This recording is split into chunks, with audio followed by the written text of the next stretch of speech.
So, hi everyone, myself Aman and I again welcome you on my YouTube channel. So, आज एक question और देखते हैं binary search का, और ये लीड कोड का क्वेश्चन नंबर 74 है। Search in 2D matrix, medium level का क्वेश्चन है, अच्छा क्वेश्चन है ये। ठीक है, तो क्वेश्चन क्या बोल रहा है एक बार पढ़ते हैं उसको। You are given a matrix of m by n integer, आपको एक मैट्रिक्स दी गई है, ठीक है, जैसा कि आपको दिख रही होगी, और each row is sorted in non descending order.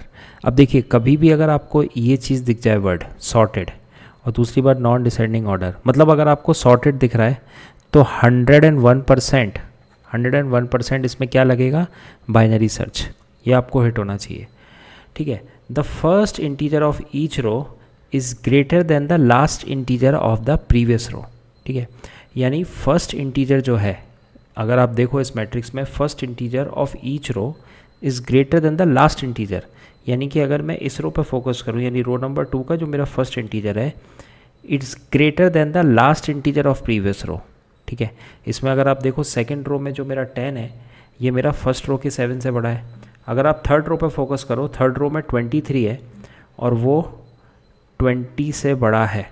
ठीक है, तो दो चीज़ें इसमें दी गई हैं। पहली चीज़ तो सॉर्टेड है, अगर आप क्लियरली देखो 1, 3, 5, 7 सब आपको इंक्रीजिंग ऑर्डर में मिलेंगे, तो सॉर्टेड है, नॉन डिक्रीजिंग है। दूसरी चीज़, जो फर्स्ट इंटीजर है हर एक रो का is greater than the last integer of previous row. Given an integer target, आपको एक टारगेट दिया जाएगा। ठीक है, मान लेते हैं टारगेट इसमें दिया गया है 7, मान लेते हैं।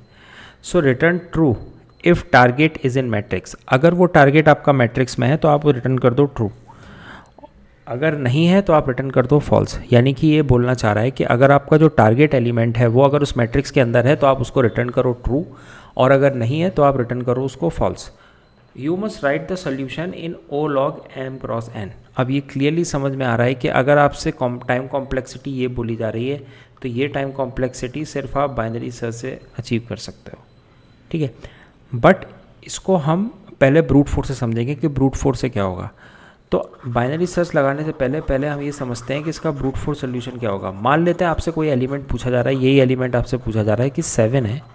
अब आप मेरे को बताओ कि 7 आप कैसे चेक करोगे इस मैट्रिक्स में। तो एक ही तरीका है कि आप हर एक एलिमेंट पे जाओगे, हर एक एलिमेंट पे आप जाओगे, राइट, और आप चेक करोगे कि वो एग्जिस्ट करता है कि नहीं। यही हो सकता है ना कि आप हर एक एलिमेंट पे जाओ। तो अगर मैं आपसे बात करूं ब्रूट फोर्स की, तो ब्रूट फोर्स में क्या होगा, ब्रूट फोर्स में कुछ नहीं होगा, फॉर रो इन मैट्रिक्स।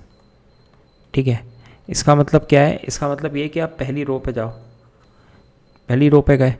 अब उसके बाद क्या होगा, जब आप पहली रो में घुस गए, अब आपको एक एलिमेंट पिकअप करना है, तो हम एक एलिमेंट पिक करते हैं for num in row. Brute force काफ़ी सिंपल है, फॉर नम इन रो मतलब मैं क्या बोल रहा हूँ, मैं पहले फर्स्ट रो पर गया, उसके बाद मैंने फर्स्ट रो का फर्स्ट एलिमेंट उठाया। ठीक है, ये मैंने फर्स्ट एलिमेंट उठाया। अब मैं क्या कर रहा हूँ, अब मैं ये कर रहा हूँ if num is equal to target, क्या वो नम क्या मेरे टारगेट के बराबर है। अगर है तो रिटर्न कर दो क्या, ट्रू, और अगर नहीं है तो क्या रिटर्न करो फॉल्स। ठीक है, तो ये हो गया एक सिंपल सा अपना ब्रूट फोर्स सॉल्यूशन इस प्रॉब्लम का। ठीक है, लेकिन ब्रूट फोर्स में प्रॉब्लम ये है कि हमने यहाँ भी फॉर लूप लगाया, यहाँ भी फॉर लूप लगाया, नेस्टेड फॉर लूप लगाया है, तो मेरी जो टाइम कॉम्प्लेक्सिटी होगी वो O ऑफ n स्क्वायर होगी। ठीक, तो इसलिए ये जो मांग रहा है, ये मांग रहा है लॉग में टाइम कॉम्प्लेक्सिटी, तो ये ऑप्टिमाइज सोल्यूशन नहीं है। ऑप्टिमाइज के लिए हम बाइनरी सर्च इसमें लगाएंगे। कभी भी इंटरव्यू में जब भी आपसे ये क्वेश्चन पूछा जाता है तो आप सबसे पहले स्टार्ट करना ब्रूट फोर्स से, डायरेक्टली जंप मत करना अगर आपको आता भी हो। ठीक, क्योंकि उससे ये होगा कि आप लॉजिक बिल्ड कर रहे हो, राइट। और दूसरी चीज़ ये है कि कभी भी आप प्रॉब्लम सॉल्व करो इंटरव्यू में तो कोशिश कीजिए थोड़ा बोल के सॉल्व कीजिए, तो उससे इंटरव्यू को भी लगेगा कि आप सोच रहे हो, आप प्रॉब्लम सॉल्व करने का ट्राई कर रहे हो, right. So it will also be helpful for you. अब चलिए, अब इसका हम समझते हैं बाइनरी सर्च। तो बाइनरी सर्च स्टार्ट करने से पहले हम इसकी इंट्यूशन को समझते हैं। इंट्यूशन से मतलब, जैसे कि अगर आप देख पा रहे हो जो आपके सामने मैट्रिक्स है, ठीक है। अब इसमें मेरे को निकालना क्या है, मेरे को मान लेते हैं मेरा जो टारगेट है वो मेरा 11 है, मान लेते हैं। अब आप मेरे को एक चीज़ बताओ कि अगर मैं मान लेता हूँ i रिप्रेजेंट कर रहा है रो को और j रिप्रेजेंट कर रहा है कॉलम को, ठीक है। अगर मैं लिखता हूँ i 0 और j इक्वल टू 3 और 0 बेस इंडेक्सिंग है तो 0 1 2 3, यहाँ पे भी 0 1 2। अब अगर जो मेरा टारगेट एलिमेंट है उसको अगर मैं कंपेयर करता हूँ i equal to 0 and j equal to 3, i equal to 0 और j इक्वल टू 3 पे एलिमेंट कौन सा है, 7 है। अगर मैंने 11 को कंपेयर किया 7 से, ठीक है, अभी प्योर कॉमन सेंस है, अगर मैंने 11 को कंपेयर किया 7 से, 11 बड़ा है, तो इसका मतलब ये मैं बोल सकता हूँ ना कि 7 के इस साइड वाले जितने भी एलिमेंट होंगे इनको मैं चेक नहीं करूँगा, ये बोल सकता हूँ मैं, क्योंकि 11 इज़ ग्रेटर देन। आप खुद सोच के देखो, अगर मैं 5 पिकअप करता हूँ, 5 के लिए क्या होगा, i 0 j इक्वल टू 2, 3 के लिए क्या होगा, i equal to 0 j equal to 1। कहने का मतलब ये है कि i तो मेरा कांस्टेंट है, j मेरा डिक्रीमेंट कर रहा है, ठीक है। तो इसका मतलब अगर पहला मैंने चेक लगाया मैंने इस पर, तो क्लियरली मेरे को ये दिख गया कि ये बड़ा है, तो ये वाले सारी कंडीशन मेरी नेगेट हो जाएगी, ठीक है। अब मैं क्या करूँगा, अब मैं ये करूँगा कि मैं i को बढ़ाऊँगा, ठीक है, i को मैं बढ़ाऊँगा, j को मैं वैसे का वैसे ही रहने दूँगा। i इक्वल टू 1, तो i इक्वल टू 1 पे क्या ये इस रो में आएगा, ये किस रो में आएगा, ये इस रो में आएगा, और j इक्वल टू 3। अब ये कंपेयर करेगा 20 से, क्या कंपेयर करेगा 20 से, तो 11 और 20 के बीच कंपेयर होगा। क्लियरली समझ में आ रहा है कि 11 छोटा है 20 से। अब अगर छोटा है 20 से तो इसका मतलब 20 के आगे वाले जितने भी एलिमेंट होंगे वहाँ पे मैं चेक नहीं करूँगा, ठीक है, यानी कि 20 के ये आगे वाले जितने भी एलिमेंट है यहाँ पे भी मैं चेक नहीं करूँगा, ठीक है। तो अब मेरा जो फोकस एरिया है वो फोकस एरिया सिर्फ ये है, सिर्फ ये मेरा फोकस एरिया है, ठीक है। तो अब इसके बाद क्या करने के अपन, अब इसके बाद i इक्वल टू 1, ठीक है, i equal to 1 j equal to 3 हमने चेक किया था, ठीक है। तो अब मैं इसमें j इक्वल टू 2 पे चेक लगाऊंगा, j इक्वल टू 2 पे क्या है 16 है, फिर i equal to 1 j equal to 1 पे, अच्छा 16 और 11, तो 11 और 16 में कंपेयर करूंगा तो क्लियरली 16 बड़ा है, तो इसका मतलब 16 को भी कैंसिल आउट करो। अब फिर i equal to 1 j equal to 1 पे लगाऊंगा तो उसमें क्या मिलेगा 11, तो क्लियरली 11 इक्वल टू 11 आ गया, तो यही मैं बोलूँगा रिटर्न कर दूंगा ट्रू, ठीक है। इतना समझ में आया। तो कहने का मतलब ये है कि अगर इसको हम समझें, तो हम ये बोल सकते हैं ना कि यहाँ पे i 0 और j क्या है मेरा n-1, j n-1 है। फिर मैं चेक लगा रहा हूँ इफ़ जो मेरा मैट्रिक्स है i, j, matrix is a combination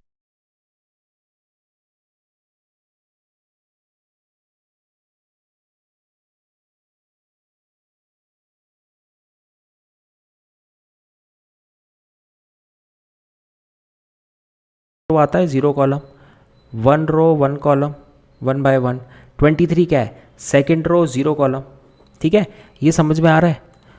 तो i, j अगर मेरा बड़ा है टारगेट से, i, j अगर मेरा टारगेट से बड़ा है तो कुछ नहीं करना, मेरे को j को डिक्रीज़ करना है। आप इधर देखो, ये मेरा बड़ा था, ये मेरा बड़ा था टारगेट से, ये मेरा बड़ा था टारगेट से, तो मैंने क्या किया, मैंने j को डिक्रीज़ करना चालू किया, ठीक।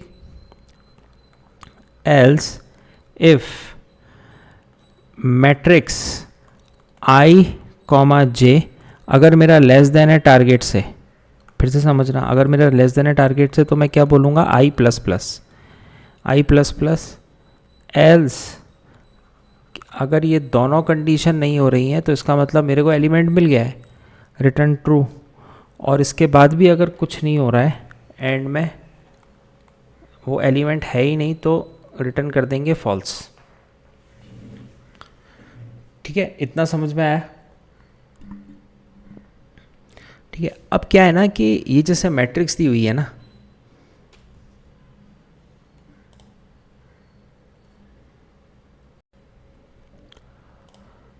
ठीक है, अब आगे की बात करते हैं। अब देखिए जैसे ये मैट्रिक्स दी हुई है ना, इसको ये 2D फॉर्मेट में आपको दी गई है, इसको मैं 1D में भी कन्वर्ट कर सकता हूँ। ठीक है, ये जो मैट्रिक्स आपको दी गई है तो इसको 1D में आप कैसे कन्वर्ट करोगे?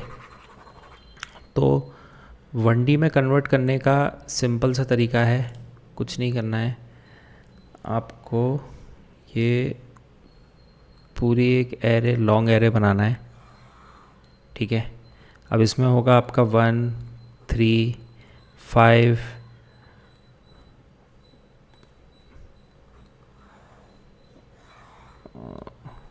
1 3 5 7 10 11 16 23 30 34 एंड 60। ठीक है, और ज़ीरो बेस इंडेक्सिंग है तो 0 1 2 3 4 5 6 7 8 9 10। ठीक है, अब अगर आप देखोगे स्टार्ट क्या है, ये मेरा स्टार्ट है तो स्टार्ट को मैं बोलूँगा 0, और एंड क्या है? एंड है m क्रॉस n -1। ठीक है, m क्या है? m आपका रो है। ठीक है, n क्या है? n आपका कॉलम है। तो अगर आप देखोगे इसमें कितनी रो हैं, इसमें 3 रो हैं 4 कॉलम है, तो अल्टीमेटली क्या हो गया, ये 3 रो 4 कॉलम -1, तो ये आ गया 11। ये आपका एंड है। ठीक है, अब इसमें क्या करेंगे हम, इसमें क्या करेंगे हम, लेट सपोज हम ये मान के चलते हैं कि मेरा मिड आ जाता है। ठीक है, मिड हम कैसे निकालेंगे? मिड निकालने का तरीका वही है, start plus and minus start by 2। ठीक है, इस तरीके से हमने मिड निकाला। लेट्स एज्यूम कर लेते हैं कि हमारा मिड आ गया, कुछ आ गया, लेट्स एज्यूम हमारा मिड आ गया 7। ठीक है, या ऐसा कर लेते हैं 8 कर लेते हैं। ठीक है, और हम मान के चल लेते हैं कि ये जो हमारा 8 है ये यहाँ कहीं पे लाई कर रहा है। अगर मैं यहाँ पे एक मैट्रिक्स बनाऊँ,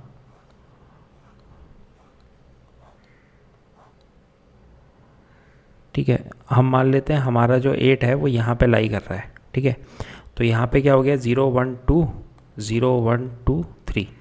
इसका मतलब इसकी जो पोजीशन है, ये पोजीशन क्या है, सेकंड रो 2/0 है, सेकंड रो 0 कॉलम, ये मिड की पोजीशन है। ठीक है, लेकिन इसको मैं 2D में कैसे रिप्रेजेंट करूँगा? ठीक है, कैलकुलेशन के लिए इसको मैं 2D में रिप्रेजेंट कैसे करूँगा, मतलब ये 2 और 0 कैसे आएंगे? ठीक है, तो बहुत ध्यान से समझना। अगर मेरा देखिए 1D में तो कुछ नहीं था, 1D में आपका ऐसे मिड आ गया 8।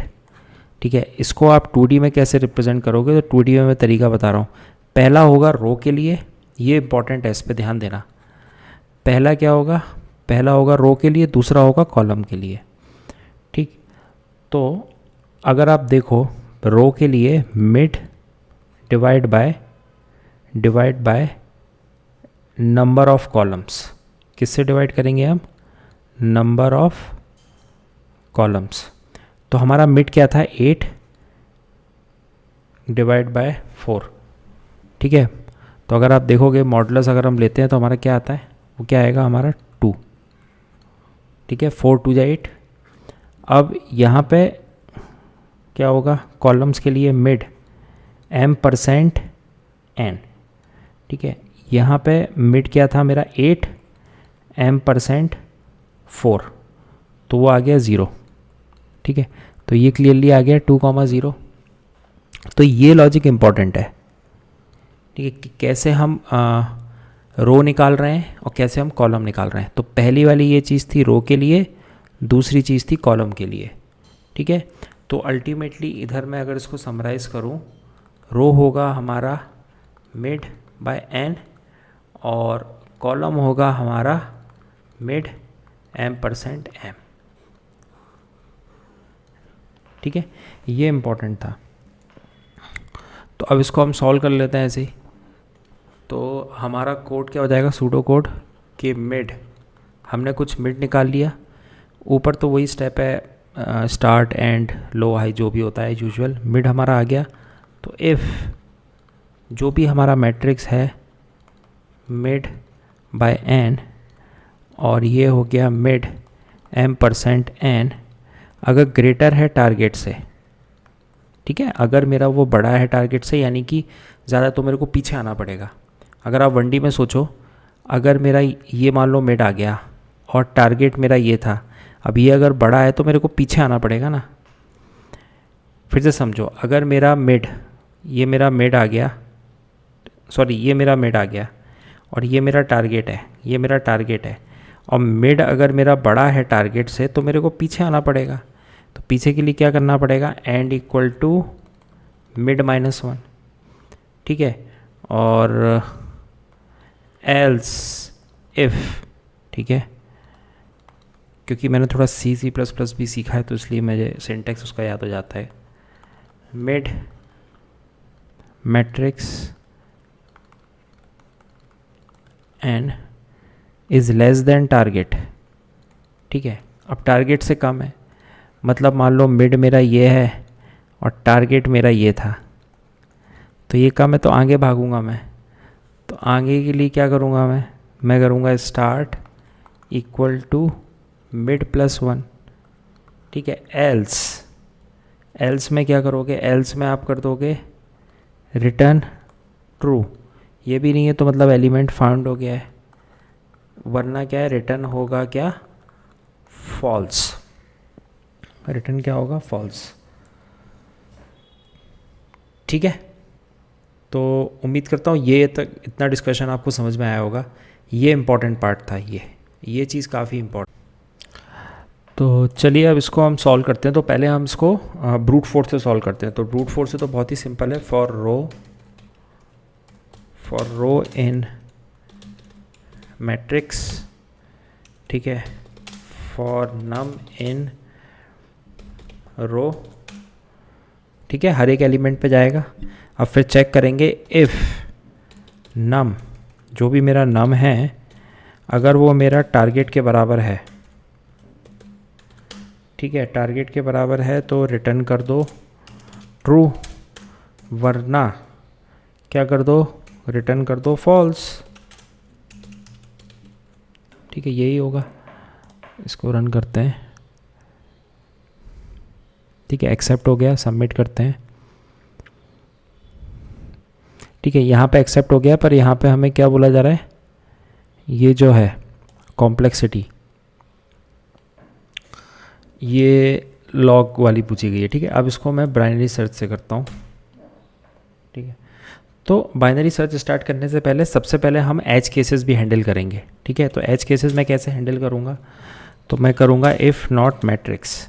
इसका मतलब ये होता है कि अगर पाइथन की लैंग्वेज में इसका मतलब ये है कि अगर मेरी मैट्रिक्स एम्प्टी है, ठीक है, इफ़ नॉट मैट्रिक्स, इफ़ के बाद जो लिखा है वो कंडीशन ट्रू, अगर वो ट्रू है यानी कि if matrix is empty, not matrix लगा रहा हूँ मैं, ठीक है, या फिर मैट्रिक्स तो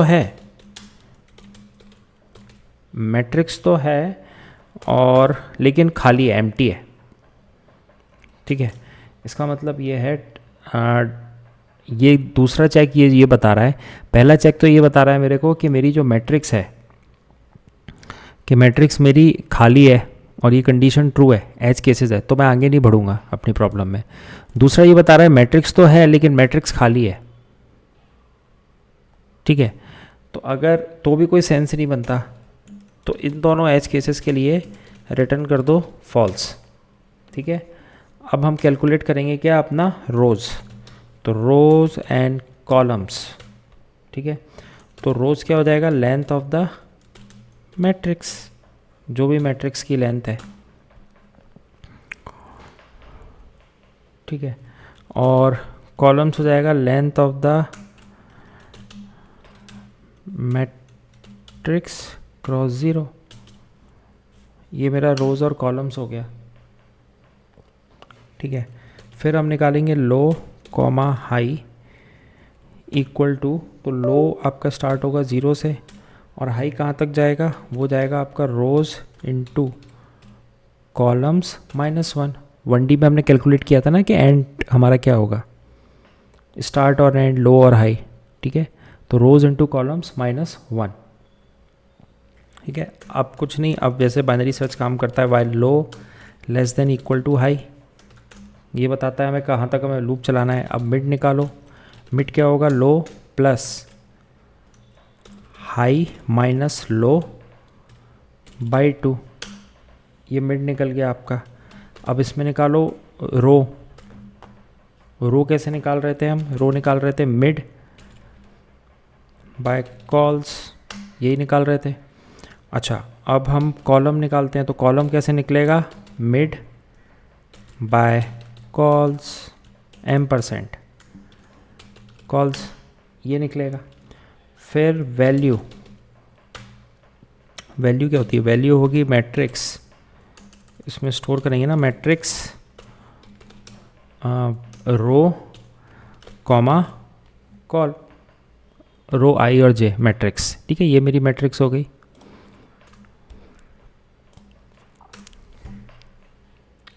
ठीक। अब चेक लगाएंगे इफ़ वैल्यू अगर वो बराबर है टारगेट के, अगर वैल्यू टारगेट के बराबर है तो रिटर्न करेंगे क्या, ट्रू, रिटर्न करेंगे ट्रू। एलिफ वैल्यू जो है मेरा अगर लेस देन है टारगेट के, अगर वो लेस देन है टारगेट के तो मुझे आगे जाना पड़ेगा थोड़ा, तो आगे जाने के लिए क्या करूँगा, लो इक्वल टू मिड +1, ठीक है। और एल्स अगर वैल्यू आपकी बड़ी है तो मुझे पीछे आना पड़ेगा, हाई इक्वल टू मिड -1, ठीक है। और ये सब भी अगर नहीं हो रहा है तो इसका मतलब एलिमेंट है ही नहीं, रिटर्न कर दो फॉल्स, ठीक। तो इसको हम रन करते हैं, ठीक है, एक्सेप्ट हो गया, सबमिट करते हैं।